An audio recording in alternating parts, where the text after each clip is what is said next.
इस एक्सप्लेनर में हम एक ऐसी समर वेकेशन की कहानी को मेथोडिकली ब्रेक डाउन करेंगे जो एक नॉर्मल ट्रिप से शुरू होकर एक प्योर पैरानॉर्मल नाइटमेयर में बदल गई थी। चलिए बिना किसी देरी के इस खौफनाक कहानी को समझना शुरू करते हैं। सोचिए, एक सुनसान कब्रिस्तान से एक आवाज गूंजती है, तुम चाहे जहां भी चले जाओ, मैं तुम्हें इस तरह नहीं छोड़ूंगा। बिल्कुल किसी हॉरर मूवी की तरह, है ना? पर ये सच था और इसी एक आवाज ने घटनाओं की एक ऐसी चेन शुरू की जिसने लगभग एक इंसान की जान ही ले ली थी। Section 1, a vacation gone wrong. आखिर ये सब शुरू कैसे हुआ?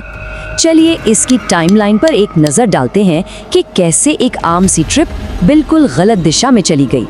बात है 2019 की। विनोद, जो उस वक्त 10th क्लास में था, और उसका भाई प्रकाश, दोनों ने राजस्थान के जोधपुर से एक लंबा सफर तय किया। कहाँ के लिए? आंध्र प्रदेश के गुडूर शहर के लिए। उनके बड़े भाई ओम वहाँ एक मिठाई की दुकान चलाते थे। दुकान पर पहुँचने तक ये सफर बिल्कुल नॉर्मल लग रहा था। Section 2, the 8 room house. दुकान पर थोड़ी देर रुकने के बाद ओम अपने दोनों भाइयों को अपने किराए के आवास पर ले गया, और सच मानिए अजीबोगरीब घटनाएं यहीं से शुरू हुई। अब जरा इस बिल्डिंग के लेआउट पर ध्यान दीजिए। टोटल 8 कमरे थे इसमें, 4 ऊपर और 4 नीचे। पर सबसे अजीब बात क्या थी? सिर्फ 2 कमरों में लोग रहते थे। एक में ओम और दूसरे में अरविंद नाम का एक पानीपुरी बेचने वाला। बाकी पूरी बिल्डिंग बिल्कुल खाली थी। और सबसे डेंजर बात, ये एक कब्रिस्तान के बिल्कुल सटे हुए थी। वहाँ पहुँचते ही लगभग तुरंत विनोद ने अपना पहला भयानक इल्यूजन एक्सपीरियंस किया। जब वो अकेले कमरे में बाल बना रहा था तो अचानक उसने शीशे में देखा कि उसके ठीक पीछे एक बेहद डरावनी इंसानी आकृति खड़ी है, जबकि कमरा पूरी तरह खाली था। उसी शाम की बात है, विनोद ने छत पर एक अनजान आदमी को तेलुगु में बात करते हुए देखा। अब यहाँ एक बहुत ही चिलिंग सवाल खड़ा होता है। अगर उस पूरी बिल्डिंग में सिर्फ 4 लोग रहते थे तो छत पर बोलने वाला वो अनजान शख्स आखिर था कौन? टेंशन तब अपने एक्सट्रीम पर पहुंच गई जब लकड़ी का एक बाथरूम डोर अंदर से अचानक जैम हो गया। अंदर से तेलुगु में बात करते हुए किसी आदमी की भयानक आवाज गूंजने लगी, और फिर दरवाजा रहस्यमयी तरीके से अपने आप खुल गया और वहां से गर्मी की एक ऐसी तेज लहर बाहर आई जिसने सबको हिला दिया। Section 3, fleeing to new rooms. Bathroom की इस खौफनाक घटना और कब्रिस्तान के पेड़ों से चमगादड़ों के एक झुंड के हमले से घबराकर ओम ने मन बना लिया कि अब फैमिली को यहाँ से शिफ्ट करना ही पड़ेगा। पर उनकी सिचुएशन देखिए, आसमान से गिरे खजूर में अटके। वो उस कब्रिस्तान वाली हॉन्टेड बिल्डिंग से निकलकर एक ऐसे अपार्टमेंट में शिफ्ट हुए जो एक ऐसे कपल का था जो 2 साल पहले मिस्टीरियस तरीके से गायब हो गए थे। उनके फोन लाइंस डेड थे और अपार्टमेंट पूरी तरह अबैंडन था। नए घर में शिफ्ट होते वक्त जब प्रकाश अकेले पुराने घर से सामान पैक कर रहा था, तभी उसने ठीक वही धमकी भरी आवाज सुनी जो सीधे कब्रिस्तान की तरफ से आ रही थी। तुम चाहे जहां भी चले जाओ, मैं तुम्हें इस तरह नहीं छोड़ूंगा। नए घर के पास एक बिखरे बालों वाली अजीब सी महिला को देखने के बाद दोनों भाई एक ऐसी अननेचुरल और गहरी नींद में चले गए जिसे तोड़ना नामुमकिन था। अगले दिन सुबह 11 बजे जब उनकी आँख खुली तो उन्होंने देखा कि उनके फोन पर ओम के 15 से 20 मिस्ड कॉल्स थे। Section 4, the invisible accident. अब ये एक्सप्लेनर अपने सबसे डार्क फेज में जाता है। चलिए देखते हैं कि कैसे ये सिर्फ डरावने सायों से आगे बढ़कर एक डेंजरस साइकोलॉजिकल टॉर्चर में बदल गया।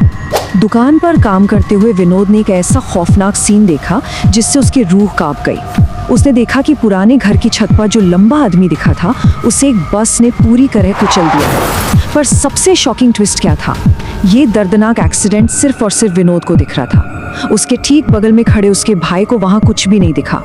दूसरी तरफ ओम की हालत लगातार बिगड़ती जा रही थी। अचानक आई बीमारी और बेहद कमजोरी के अलावा वो रात के अंधेरे में किसी अनसीन एंटिटी से बातें करता हुआ पाया गया।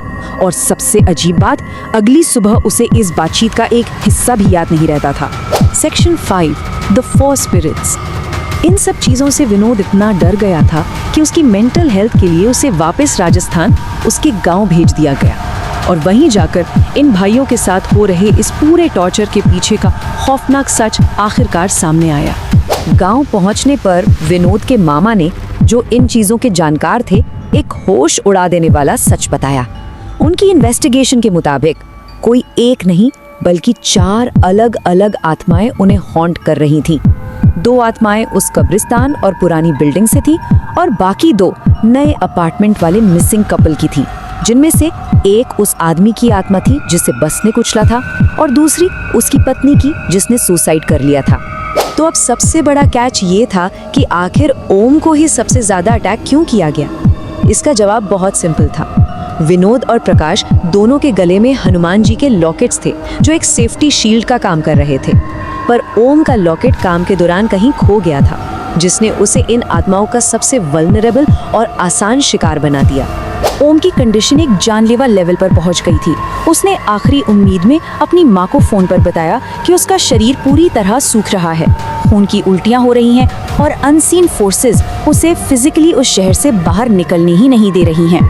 ऐसे में मामा जी ने दूर से ही एक फाइनल डेस्परेट स्टेप लिया। एक कॉन्फ्रेंस कॉल सेटअप की गई और मामा जी ने स्पीकर फोन पर ही मंत्र पढ़ने शुरू किए। इसका असर इतना स्ट्रॉन्ग था कि ओम दुकान पर ही बुरी तरह गिरकर बेहोश हो गया, पर इस शॉक से उन आत्माओं का होल्ड थोड़ी देर के लिए टूट गया।